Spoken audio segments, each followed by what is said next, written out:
Hello viewers, বাংলাদেশের যে সোনালী হাঁস পাটির যে নতুন তথ্যটা আজকে গত ঈদের দুদিন যাচ্ছে পাট মেলে যাচ্ছে না, কিন্তু কিনা বাচ্চা আবারও শুরু হচ্ছে বাংলাদেশের সুখবর দেখাচ্ছে বাংলাদেশের সাধারণ পাট চাষি ভাইদের। কারণ তারা বাংলাদেশে যেগুলো আমরা জানতে পারি যে সোনালী হাঁস পাট, সেগুলো এখন বাজারে বেচাকেনা ভালো দামে বেচাকেনা হচ্ছে এবং পাটের দাম আবারও বৃদ্ধির দিকে যাচ্ছে। খুচরা বেচাকেনা হচ্ছে পাট। বাংলাদেশের পাটের সংখ্যা আবারও বাড়ছে, কিন্তু পাটের দাম আবারও বাড়ছে। বিদেশি পাট রপ্তানিত হচ্ছে। বাংলাদেশে ভালো পণ্যের যে পোশাকগুলো, সেগুলো দ্বিগুণ দাম আমরা দেখতে পাচ্ছি। সেগুলো অনেকগুলো দাম।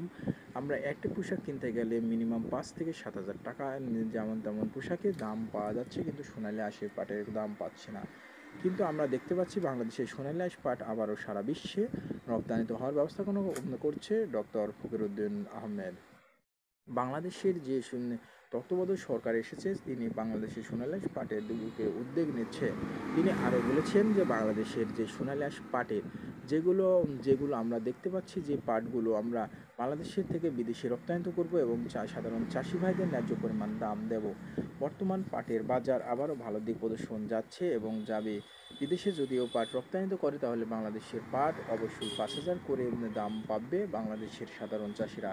বাংলাদেশের অনেক জেলার পাটের বাজার এখনও কম আছে, কিন্তু বাড়তি বাজার অবশ্যই বিদেশে রপ্তানিত করলে আবারও 5-এর উপরে পাট পাবে বাংলাদেশের সাধারণ চাষিরা। বর্তমান বাংলাদেশের যে সোনালী হাঁস পাটের এখন যে আপ ডাউন বাজারটা চলছে, সেগুলো আমি কয়েকটি জেলার তথ্য জানিয়ে দিলাম। বাংলাদেশের যে পাবনা জেলার তথ্য, সেখানে বেচাকেনা হচ্ছে 3600, 3700, 3800 এবং 4,000 পর্যন্ত এখন পাট বেচাকেনা হচ্ছে খুচরা। কিছুদিনের মধ্যে যখন গাড়ি লোড হবে, তখন আবারও বেশি দামে বেচাকেনা হবে। কিন্তু বাংলাদেশে একটি জানতে পারছি, কুষ্টিয়া জেলার তামাক, সেখানে তামাকের ফসল অনেক বেশি হয় কুষ্টিয়া জেলায়। সেখানে তামাকের দাম আবারও বাড়তির দিক প্রদর্শন যাচ্ছে। 250 থেকে 60 টাকা পর্যন্ত খুচরা বেচাকেনা হচ্ছে ভালো মানের কোরমান তামাকটা। আসলে কিন্তু তামাকের বাজারটা অনেকটাই কম, কিন্তু বাংলাদেশে যেটাই কোম্পানি, আবুল কোম্পানি, নাসির সাহেব, নাসির কোম্পানি এবং কি বিডিসি কোম্পানি এখনও খোলেনি, এবং 3টা কোম্পানি খুলেছে, তবুও কিন্তু পাটের তামাকের দামটা অনেক ভালো দিক প্রদর্শন করছে। যদিও তারা তামাকের দাম যদি ভালো হয়, কিন্তু এটা তামাকের সাধারণ চাষি ভাইদের পোষাচ্ছে না। কিন্তু আমরা জানতে পারছি সাধারণ চাষি যদি এটা না পোষায়, তাহলে অবশ্যই আমরা জানতে পারছি তাহলে কি করতে হবে।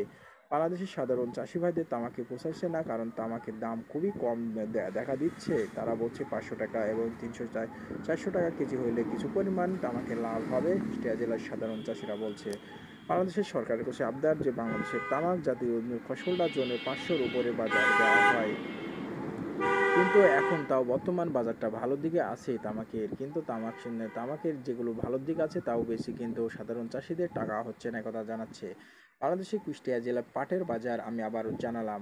বাংলাদেশে কুষ্টিয়া জেলা পাটের বাজার আবারও বাড়তি হচ্ছে। যে পাটে 3200 বেচাকেনা ছিল, সেটা 3350 পর্যন্ত বেচাকেনা হচ্ছে খুচরা। গাড়ি লোডের সংখ্যা একটু বেশি হলেও হচ্ছে। আবারও নতুন সুখবর পেয়ে গেলাম। বাংলাদেশের অবশ্যই আমরা সোনালী হাঁস পাটের তথ্যগুলো যেখানে পাই, সেখানে সরাসরি আমরা দিয়ে দিই।